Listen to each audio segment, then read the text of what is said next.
Good morning to all the students.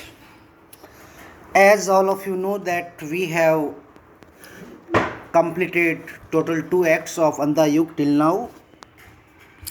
The first was the Kaurva kingdom and the second one was the making of beast. कल हमने पढ़ा किस तरह से अश्वत्थामा जो है बीस्ट बनता है, पशु बनता है. आज we are going to study the next act, which is third one. Its title is the half truth of Ashwatthama. यानी कि इस तीसरे एक्ट का जो टाइटल है उसका जो नाम है वो है the half truth of Ashwatthama. Ashwatthama का आधा सत्य. द नरेटर, सबसे पहले जो नरेटर है कहानीकार, वो हमें कहानी के बारे में बताता है कि भाई कहानी में क्या क्या घटित हो रहा है. When Sanjay's chariot reached the city gates, जब संजय का चैरियट, आपको पता है कि संजय कुरुक्षेत्र से होते हुए हस्तिनापुर की ओर जा रहा है ताकि वो धृतराष्ट्र और गांधारी को महाभारत के युद्ध के बारे में बता सके. When Sanjay's chariot reached the city gates, it was dusk. जब संजय हस्तिनापुर के कौरवों के जो साम्राज्य के दरवाजे पर जाता है, पीपल आस्क्ड ईच अदर, लोग जब उसको देखते हैं तो एक दूसरे से लोग पूछते हैं. क्या पूछते हैं? When will the vanquished Kaurava army return. जब संजय को कौरवा किंगडम के लोग देखते हैं, वहाँ की जनता देखती है, तो लोग आपस में सवाल करते हैं कि जो ये कौरवों के जो सैनिक है, हारे हुए सैनिक, वो युद्ध से कब लौटेंगे. They listened to Sanjay's account of the war till the sun rose again. और संजय ने उन सबको युद्ध की कहानी बताई, युद्ध की घटना बताई, जब तक कि अगले दिन सुबह नहीं हो गई, अगले दिन सूर्य नहीं उग गया.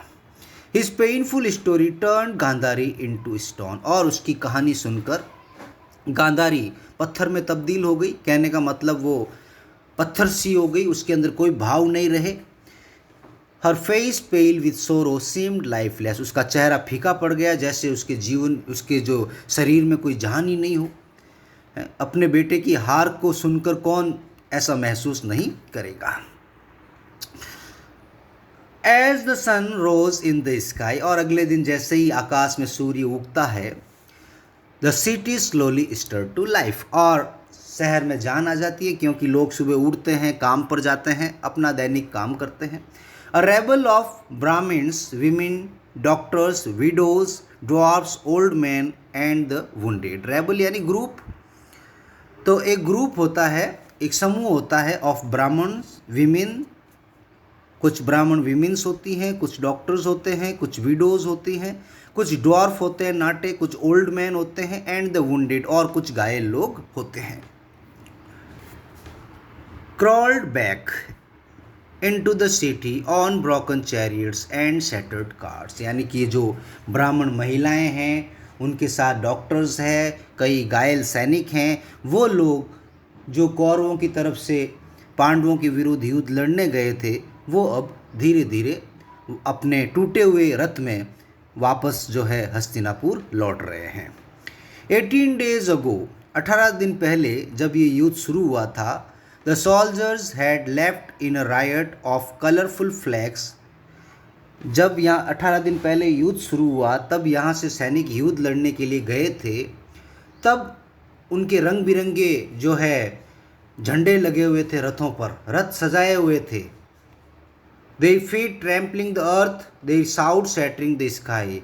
उनके पांव जमीन पर जोर जोर से पड़ रहे थे, उनकी आवाज़ आसमान में चीख रही थी जब उन्होंने युद्ध शुरू किया था, जब वो युद्ध के लिए जा रहा था. लेकिन जब वो वापस लौट रहे थे तो उनका रथ टूटा हुआ था, उनके कपड़े गंदे से हो रखे थे, कुछ लंगड़ा रहे थे, कुछ घायल हो चुके थे. यानी कि 18 दिन में सारी स्थिति बदल गई और कहाँ से कहाँ हो गए, राजा से रंग खो गए. Now they limp back in defeat and disgrace. अब वो युद्ध से वापस लौट रहे हैं, लड़खड़ाते हुए, लंगड़ाते हुए, क्योंकि अब वो हार चुके हैं. अपनी हार और अपने अपमान, डिस्ग्रेस, हार और अपमान के कारण वो न केवल शारीरिक रूप से बल्कि मानसिक रूप से भी लड़खड़ा गए हैं। इतनी कहानी हमें नरेटर बताता है, कहानीकार बताता है, और उसके बाद जो है प्ले शुरू होता है। तीसरा एक्ट, द कर्टन राइजेज। अब पर्दे ऊपर उठते हैं। The guards are on duty, और दोनों गार्ड्स जो शुरू से कौरवों के राज्य की रक्षा कर रहे हैं वो ड्यूटी पर है, पहरा दे रहे हैं। धृतराष्ट्र एंटर्स, तभी स्टेज पर धृतराष्ट्र आता है, लीनिंग ऑन विदुर शोल्डर, और उसका एक हाथ विदुर के कंधे पर है और उसका सहारा लेकर वो आता। Because Dhritarashtra can not see, he is blind, and therefore he takes the support of Vidura to come on the stage. Dhritarashtra, I am blind. What Dhritarashtra says? That I am blind, but with these hands I felt the wounds of the soldiers. मैं अंधा जरूर हूँ, लेकिन इन हाथों से मैंने कौरवों के घायल सैनिकों के घावों को महसूस किया है, उनके जख्मों को महसूस किया है। एवरी कट, हर एक जो है, जो कट है, घाव है, एवरी स्टेप सीम्ड लाइक अ फैटल ब्लो। उनके शरीर पर हर एक घाव मौत जैसा प्रतीत हो रहा है। अगेंस्ट माई किंगडम, ऐसा लग रहा है कि ये जो चोट इन सैनिकों के शरीर पर लगी है, ये उनके शरीर पर नहीं लगी, ये कौरवों के साम्राज्य पर चोट लगी है। ये सुनकर विदुर कहता है, महाराज, वाई ड्वेल अपॉन सच थॉट्स। महाराज, ऐसे विचारों के बारे में क्यों विचार कर रहे हो जिनसे दुख प्राप्त होता हो। तभी धृतराष्ट्र कहता है, for no real reason except that today I felt as if those wounds of वार।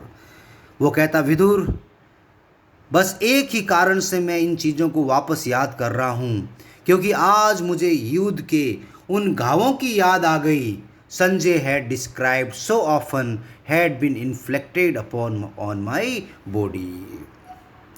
यानी कि संजय जब धृतराष्ट्र को महाभारत की कहानी सुनाता है कि किस तरह कौरवों के सैनिक मारे गए, उनके तलवारों से अंग कट गए, ये सुनकर मानसिक रूप से धृतराष्ट्र के शरीर पर भी घाव पैदा होते हैं, उसके मन पर भी ठेस पहुंचती है। इसी से दुख होकर वो ये चीज़ कहता है। मीनवाइल, उसी दौरान, a soldier whose tongue has been cut out, एक सैनिक जिसकी जबान कट चुकी है, who has lost his hearing, वो सुन भी नहीं सकता, crawls on to the stage, वो स्टेज पर आता है। जब विदुर और धृतराष्ट्र के बीच में चीज़ चल रही, बातें चल रही होती है, तो एक सैनिक जो जिसकी जीभ काटी जा चुकी है और जो सुन नहीं सकता, वो स्टेज पर आता है। He grabs Vidura's feet to draw attention to himself, वो आते ही विदुर के पाँव पकड़ता है ताकि विदुर उसकी तरफ ध्यान देवे। He cups his hands and begs for water, वो अपने हाथ से कप बनाता है, हाथ से दोनों हाथ जोड़ते हैं ना, ताकि उससे पानी, ऊपर से कोई पानी डालता है तो अपन उन हाथों से पानी पी सकते हैं, और पानी के लिए अपने हाथ जो है आगे करता है। विदुर स्टार्टल, विदुर जब देखता है कि वो सैनिक उसके पाँव में पड़ जाता है तो वो थोड़ा आश्चर्यचकित हो जाता है, डर सा जाता है। व्हाट, ओ नो, क्या कर रहे हो, नहीं नहीं ऐसा मत करो। Guard give him some water, इसको गार्ड, सैनिकों, चौकीदारों, इस व्यक्ति को थोड़ा कुछ पानी दो। Dhritarashtra, who is it Vidura, तभी धृतराष्ट्र पूछता है कि विदुर, ये व्यक्ति कौन है। विदुर कहता है, अ थ्रस्टी सोल्जर, महाराज, ये एक प्यासा सैनिक है। The soldier makes incomprehensible noises, incomprehensible, जिसको समझा नहीं जा सके। सोल्जर कुछ ऐसी आवाज़ें निकाल रहा था जिसका अर्थ नहीं समझ में आ रहा था, क्योंकि उसकी जबान कट चुकी थी, वो आ ऐसा ही कर रहा था। तभी धृतराष्ट्र कहता है, व्हाट इज ही सेइंग, वो धृतराष्ट्र विदुर से पूछता है कि ये क्या कह रहा है। Vidura, he says victory to Dhritarashtra, और विदुर अपने मन से ही कहता, महाराज, ये सैनिक कह रहा है कि धृतराष्ट्र की विजय हो। His tongue has been cut out, इसकी जबान कट चुकी है। ही कैनॉट स्पीक, वो बोल नहीं सकता। Dhritarashtra, today except for the dumb who will say victory to Duryodhana.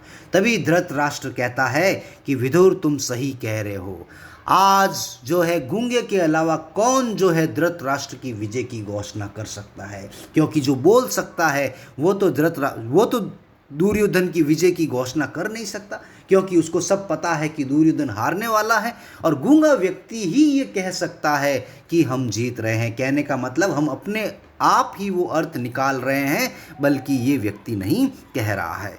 The guard brings water, तभी वो पहरेदार पानी लेकर आता है। The mute soldier begins to gasp for breath, और जो गूंगा सैनिक होता है वो सांस लेने लगता है। Guard touching the soldiers forehead, वो जो पहरेदार उस गूंगे सैनिक की ललाट को हाथ लगाता है। ही हैज़ अ फीवर, और कहता है कि इसको बुखार है। तभी धृतराष्ट्र कहता है give him water and tell him to rest, इसको कुछ पानी पिलाओ और आराम करने की सलाह दो। The soldier crawls to the back of the stage, crawl यानी रेंगते हुए जाना। वो सैनिक रेंगते हुए स्टेज के पीछे चले जाता है। लाइज डाउन, वहाँ लेट जाता है। एंड शट्स हिज आइज, और अपनी आंखें बंद कर लेता है। Get him some clothes from Gandhari, और ये भी कहता है कि इसको कुछ कपड़े भी दो, गांधारी को कहो इसको कुछ पहनने के लिए कपड़े दो। तभी गार्ड फर्स्ट कहता है Gandhari has not appeared in public today to give alms to the poor. Appear, पेश होना, आल्म्स, भीख। तभी गार्ड फर्स्ट कहता है कि महाराज आज गांधारी जनता के बीच में नहीं आई है। रोज़ तो गांधारी जनता के बीच में आती हैं और गरीबों को कुछ ना कुछ दान देती है, लेकिन आज गांधारी गरीबों को दान देने के लिए बाहर नहीं आई है। Vidura there are no tears in her eyes today, और विदुर तभी कहता महाराज आज गांधारी की आंखों में कोई आंसू भी नहीं थे।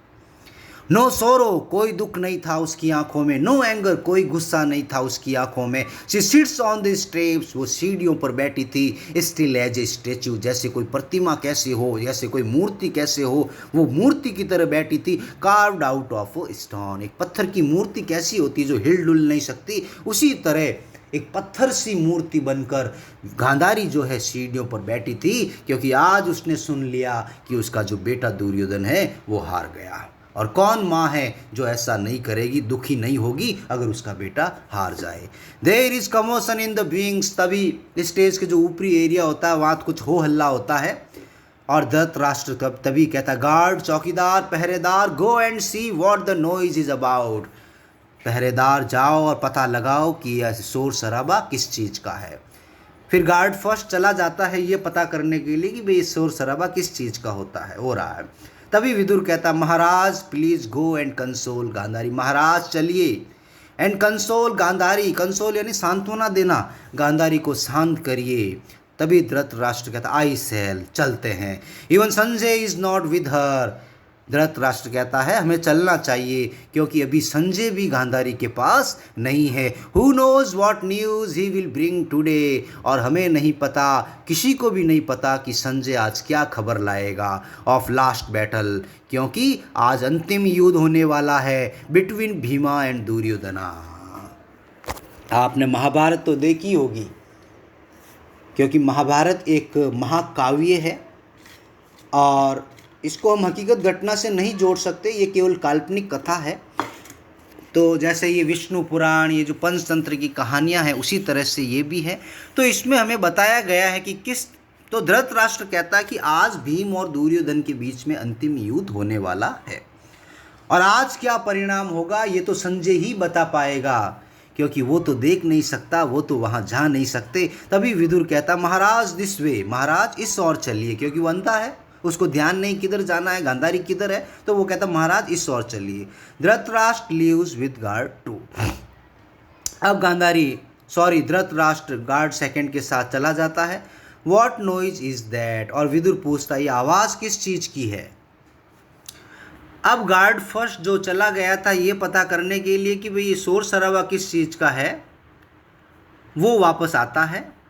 और जो गार्ड टू होता है वो कहता है terror and panic have suddenly gripped the city, आज पूरे शहर में डर और आतंक का माहौल है। ग्रिप यानी किसी को जकड़ लेना, डर और आतंक ने जकड़ लिया है। विदुर तब कहता वाई, क्यों। गार्ड फर्स्ट कहता है an enemy soldier giant of man fully armed has slipped into the city with our defeated army, the people are terrified, they think he will ransack their homes. जब guard two कहता है कि हमारे शहर में आतंक फैला हुआ है, तो विदुर पूछता है कि आतंक क्यों फैला हुआ है, तो गार्ड फर्स्ट कहता है कि एक दुश्मन सैनिक हमारे साम्राज्य में घुस आया है। यानी कि जब कौरवों की हारी हुई सेना युद्ध से वापस कौरवों के साम्राज्य में लौटी, तब उनके बीच में एक शत्रु सैनिक भी, पांडवों का सैनिक भी इनके साथ जो है वेश बदलकर आ गया। और गार्ड फर्स्ट कह रहा है कि लोगों को डर है कि वो सैनिक कहीं उनके घरों को रैंसैक नहीं कर दे, उनके घरों की कोई तोड़ फोड़ नहीं कर दे, उनके घरों में कोई चोरी नहीं कर दे, किसी को मार काट नहीं करते। इतना कहकर गार्ड टू चला जाता है और विदुर कहता है रबिश, क्या बकवास कर रहे हो, दीज आर मियरली रूमर्स, ये केवल अफवाह है, डोंट बिलीव दैम, अफवाहों में विश्वास मत करो। I shall go and see for myself, मैं खुद जाकर देखता हूँ कि वास्तव में दुश्मन आया या नहीं। Guard the palace during my absence, और जब तक मैं यहाँ नहीं हूँ, वो चौकीदार को कहता है कि महल की रक्षा करना जब तक मैं लौट नहीं आता। अब विदुर चला जाता है ये देखने के लिए कि भाई ये जो दुश्मन सैनिक है कौन है जो कौरवों की सेना के साथ वेश बदलकर आ गया है। सो स्टूडेंट्स, आज इतना ही पढ़ेंगे। कल हम पढ़ेंगे कि ये दुश्मनी सैनिक जो आया है, दुश्मनों का सैनिक वो कौन है, किस लिए आया है और किसको दुश्मन का सैनिक कहा गया है। ये जानने के लिए हम कल पढ़ेंगे। Thank you very much.